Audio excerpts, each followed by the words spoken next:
Under the crimson glow of a sunset that bled like an open wound over the jagged limestone cliffs of Saipan in the sweltering summer of 1944, a scene unfolded that froze even the most battle-hardened United States Marines in their tracks. The air was a thick, suffocating soup of cordite, rotting vegetation, and the salt of the Pacific, yet for a brief, flickering moment, the violence of the world seemed to suspend its breath. Amidst the smoldering ruins of a broken empire, a Japanese female auxiliary officer, her face masked in soot, sweat, and the hollow, thousand-yard stare of the doomed, knelt upon the jagged volcanic earth. Her thin, trembling hands gripped a shard of glass, leveled directly at her own heart. She was prepared for the final ritual of silence, a desperate escape from the terrifying propaganda that had convinced her that the American demons would feast upon her dignity. This glass shard was her gift of death, the only certainty left in a world that had abandoned her. But at that heartbeat between existence and the void, a hand reached out. It did not hold a bayonet or a cold steel blade. Instead, it offered a micro-reward, a small, unexpected token of mercy that shattered her reality. It was a bundle of soft, vibrant blue silk adorned with delicate cherry blossom patterns, a relic of beauty that seemed mathematically impossible in this theater of total annihilation. The contrast was jarring. The blue of the silk was so saturated, so alive, that it looked like a piece of the sky had fallen into the ash. Welcome back to War Chronicles HQ.I-II, where we exhume the deepest, most uncomfortable secrets of the battlefield. Stay right where you are. In today's World War II documentary, we are not looking at the logistics of tank maneuvers or the trajectory of heavy artillery barrages. Instead, we investigate a declassified psychological campaign known as Operation Dignity. This was a moment in history where the American military strategists traded bullets for empathy, using a soft weapon to shatter the iron chains of the Bushido code. Why did the Pentagon ship 2 million civilian dressers to a landscape of fire and blood? This is the question that serves as our first curiosity loop.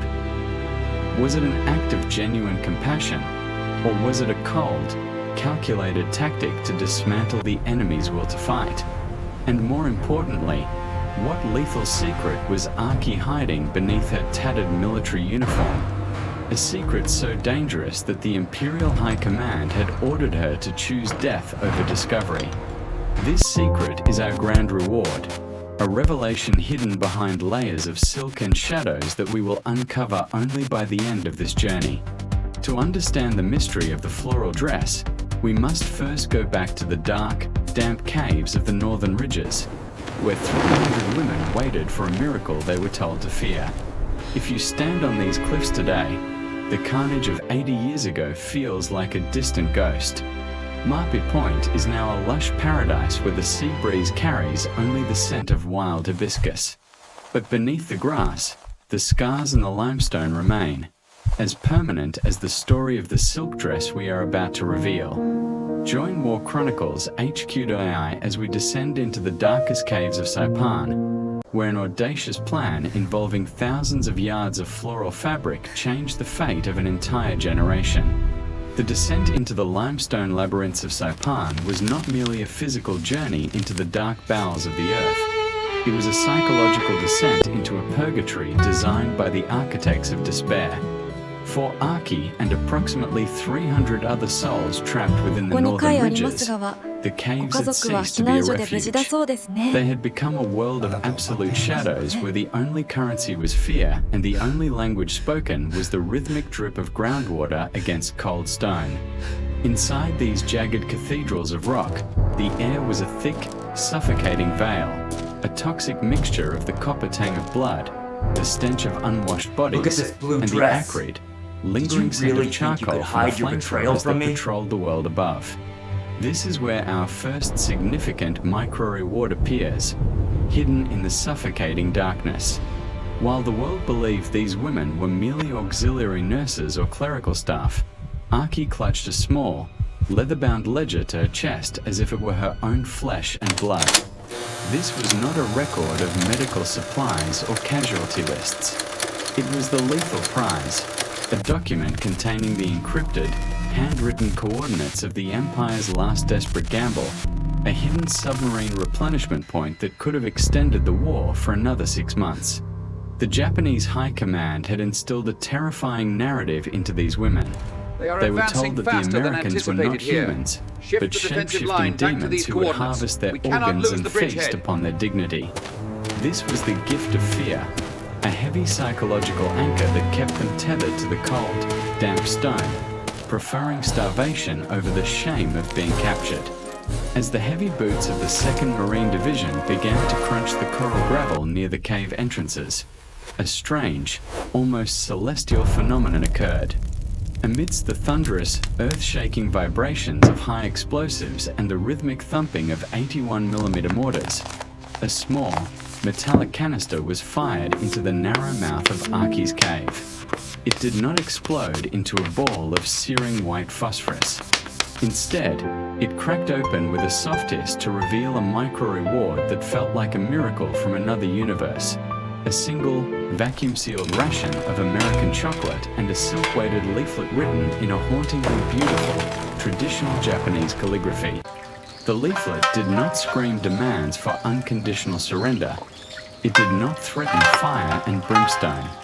It simply posed a question that pierced through 3 years of military indoctrination. Do you remember the scent of the cherry blossoms in Kyoto when the spring rain begins to fall? This was the seed of doubt, a masterful stroke of psychological warfare. The subject shows For a a complete soldier lack like of response Aki, to the who stimuli, had been even with conditioned the to Category value a X glorious protocols. death The over a empathy shameful scores remain life, at 0, this sir. tiny, sweet gesture of humanity was more destabilizing than a 1,000-pound bomb dropped from a B-29. The curiosity loop began to tighten its grip on her mind. Why would a demon offer a sweet reminder of a home they were supposedly trying to destroy? This small gift was the key of compassion, specifically designed by the Office of Strategic Services to unlock the heavy, rusted iron doors of her mind. Yet, the grand reward was still miles away, steaming toward the blood-stained coast aboard a massive, grey logistics fleet. While Aki huddled in the pitch-black corner of the cave, slowly chewing on a piece of chocolate that tasted like the ultimate betrayal of her emperor, 20 Liberty ships were bypassing the primary ammunition docks. They were not carrying shells for the 16-inch guns of the battleships. Instead, they were burdened with 2 million units of a secret weapon that required no gunpowder to fire and no fuse to detonate. This was the Silk Bridge. The American architects of Operation Dignity had realized a fundamental, visceral truth. To save a person's physical life, you must first return their soul to them. Aki looked at the jagged shard of glass in her right hand, her instrument of silence, and then at the crinkled chocolate wrapper in her left. The invisible war for her very existence had begun. Would she stay in the suffocating safety of the shadows, or would she crawl toward the blinding light at the cave's mouth where the blue floral silk was waiting to redefine her destiny? The secret coordinates she carried in her ledger were the lethal prize the Americans desperately needed to shorten the war, and they were willing to bet millions of yards of delicate fabric to win it. This tension, this agonizing choice between an honorable death and a silk life, is the pulse of our story that will lead us directly into the heart of the American logistics machine. Keep your eyes forward. The floral dresses waiting for Aki and her sisters on the blood-soaked fringes of Saipan were not mere acts of haphazard charity. They were high-precision psychological projectiles engineered in the sterile laboratories of human behavior in Washington, D.C. To understand TISA Operation Dignity remains one of the most brilliant yet controversial chapters of the Pacific War. We must look toward the massive, throbbing logistical arteries that pump the lifeblood of the American war machine across 10,000 miles of open ocean. While the Japanese Empire was struggling to provide its frontline soldiers with even a single bowl of moldy rice, the United States was executing a plan so audacious it seemed borderline absurd: the strategic deployment of domesticity into a zone of total annihilation. Our next micro-reward for the audience is the This revelation belonged of what to your was hidden grandfather. inside the mysterious, Now wax-sealed it is containers yours. marked as Category X crates. For the dock workers in San Francisco, loading these onto the Liberty ships was an incomprehensible sight. These heavy wooden boxes did not hold the familiar tools of death like the M1 Garand rifle or the Browning light machine gun. Instead, they were filled with over 2 million individual units of civilian female clothing, personal hygiene kits, and luxury items that had no business being on a battlefield. Scented lavender soap, facial creams, and fine-toothed combs. The American psychological warfare experts had identified a critical, hidden vulnerability in the Bushido code. They called it the uniform of death. They realized that as long as a Japanese woman like Aki remained in her stiff, dirt-caked military auxiliary uniform, she was psychologically armored against the very concept of surrender.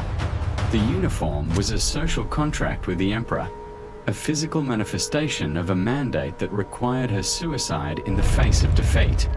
To break that unbreakable contract, the Americans did not need a faster fighter plane or a bigger tank. They needed to surgically remove her military identity by changing her clothes. This was the grand reward of the logistical mission, the civilian transformation.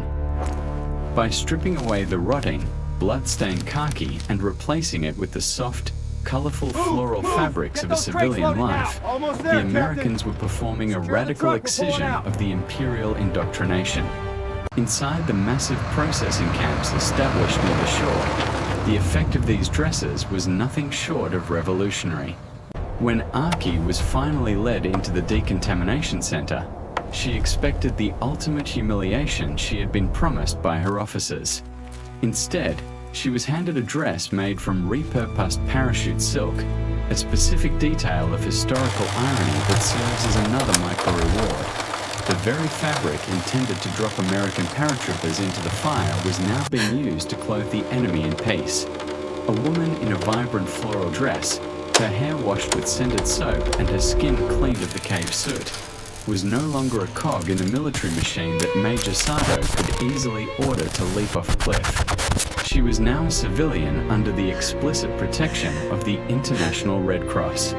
The uniform had been the leash of the military command. The dress was a private declaration of independence.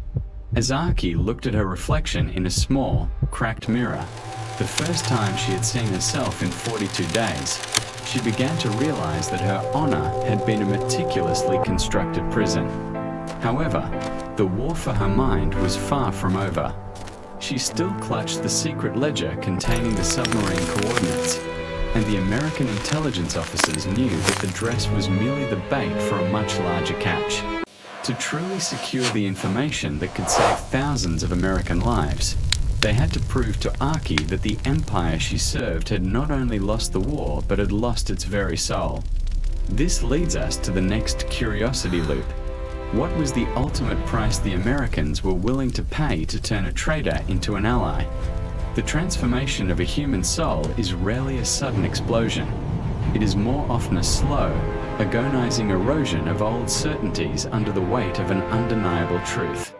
For Aki, the erosion of her identity as a loyal shadow of the rising sun accelerated when she discovered a small, handwritten note tucked into the hidden, reinforced pocket of her blue floral dress. This was their emotional reward, a bridge of empathy that no amount of military training or Bushido indoctrination could prepare her for. In the cold, calculated world of war, a piece of paper and a pressed flower became more powerful than 1,000 bayonets. The note was written in a simple, elegant cursive English that she could barely decipher with her limited school training, but the presence of a pressed, brittle wildflower and a small, fading black and white photograph told a story that transcended the barriers of language and hatred. The photograph showed a young American man in a crisp Army Air Corps uniform, smiling radiantly beside an elderly woman in front of a modest, white picket wooden house in a place called Ohio. Maria, the Japanese-American relief worker who had spent 3 years in an internment camp herself, translated the letter for her with a voice trembling with shared pain. "This dress belonged to my daughter. My son, the boy in this photo, did not come home from the Solomon Islands. I am sending this to you because I do not want another mother to feel what I feel every morning. Please, choose to live." This was the grand reward of the American psychological strategy, the naked truth of shared grief. Aki realized with a dizzying sense of vertigo that the very fabric she was wearing, the cool, soft silk that felt like a caress against her scarred skin, was a profound sacrifice from a woman whose life had been shattered by the very military machine Aki served. This created a new curiosity loop that burned in her mind. How could these people, who had every reason to demand her public execution, offer her the most cherished clothes of their own dead children? Why was the enemy more concerned with her survival than her own commanders? The tension within the processing camp reached a lethal boiling point when Major Sato, the hardline commander of the hidden holdouts who had successfully infiltrated the perimeter, summoned Aki to the deep shadows behind the barracks. In the flickering, oily light of a stolen kerosene lamp, he demanded the coordinates from her leather-bound ledger. "You are wearing the rags of the barbarian," Sato hissed, his eyes reflecting a hollow, desperate madness that Aki now recognized as the face of the past. "The silk you wear is nothing but the shroud of a traitor. Remember, your life belongs to the Emperor, not to your own comfort." I'll make the alteration now. Aki stood her ground, her fingers instinctively brushing the soft floral fabric, feeling the hidden note against her heart. For the first time in her 22 years of life, she did not bow. She did not avert her eyes. "The Emperor gave me a grenade and told me to die in the dark of a cave," she replied, her voice gaining a strength that echoed through the silence of the camp. "These people gave me a dress and told me to live in the light of the sun. Which of you is truly my father, Major?" This confrontation was the breaking point, the shattered mirror moment where Aki realized that her honor was a monumental, blood-soaked lie designed to protect men who would never bleed for her. However, the curiosity loop now leads to the final, most dangerous hurdle. Major Sato was not alone, and the ledger contained more than just coordinates. It contained a list of 54 undercover agents still embedded in the American logistics chain. Would Aki hand over the ledger to the Americans to save lives, or would the shadow of her old oath pull her back into the abyss? The Americans knew that for the soft weapon to achieve a permanent victory, they had to deliver the final grand reward, the revelation of the Empire's true crimes in the flickering dark of the cinema tent. The hum of the projector was the only sound in the suffocating heat of the tent, a mechanical, rhythmic heartbeat that felt like a countdown to the end of a world. Within this dark sanctuary, constructed of heavy military-grade canvas, the final stage of Operation Dignity reached its agonizing crescendo. Aki sat in the front row, her fingers instinctively tracing the floral patterns of the blue silk dress that had become her skin, her shield, and her identity.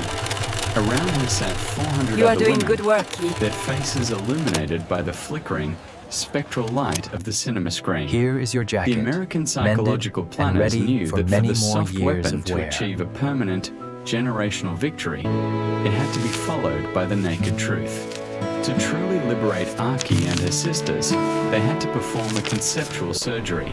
They had to destroy the myth of the holy war that had been fed to them since birth. As the first grainy, black and white images hit the improvised screen, a collective, sharp gasp rippled through the rows of women. These were not the heroic newsreels of Tokyo or the glorious victories of the Imperial Navy. Instead, the screen displayed the horrific, undeniable reality of biological research experiments where human beings were treated as logs of wood. Aki stared, her eyes burning as she recognized the specific unit designations and encrypted transmission codes she had personally typed and sent during her lonely nights in the radio bunker. This was the final grand reward of the mission, the devastating, liberating gift of the truth. Aki realized with a soul-crushing clarity that her technical efficiency, her loyalty, and her willingness to die had been nothing more than the logistical lubricant for a global slaughterhouse. She had not been a hero of the empire. She had been an unwitting clerk for a regime that had long ago lost its humanity. In the suffocating silence of the tent, broken only by the stifled, rhythmic sobs of women who had lost everything, the silent oath she had sworn to the emperor was not just broken, it was incinerated by the light of the projector. The next morning, a symbolic uprising occurred that no military manual could have predicted. Led by Archie, who now held the leather-bound ledger not as a weapon, but as a confession, hundreds of women marched to the American administrative office. They did not come with shards of glass or hidden grenades. Instead, they brought the small, bitter tokens of their former lives, the hidden rank insignias, the propaganda pamphlets, and the photographs of commanders who had abandoned them, and piled them into a heap to be set on fire. As the black smoke rose into the clear Saipan sky, the women stood in their floral dresses, silent and liberated. This was the moment War Chronicles HQ.I identifies as the true birth of modern Japan, a nation born from the ashes of a beautiful lie, clothed in the practical silk of mercy. Archie lived to be 92 years old, witnessing her country's transformation from a ruined empire into a global beacon of culture, technology, and peace. She never forgot the mother from Ohio, and she never once regretted the day she chose the dress over the glass shard. Every year, on the 15th of August, the anniversary of the war's end, she would place a dried wildflower inside a small omamori charm she had sewn from a scrap of that original blue parachute silk. This silk legacy was passed down to her 3 grandchildren, a physical reminder that in the darkest, most hopeless hours of human history, a single act of compassion can be the spark that ignites a new dawn. The fires of Saipan have long since been extinguished, and the limestone caves are now quiet, moss-covered sanctuaries of nature. But the lesson of the glass and the silk remains as a permanent scar on the conscience of history.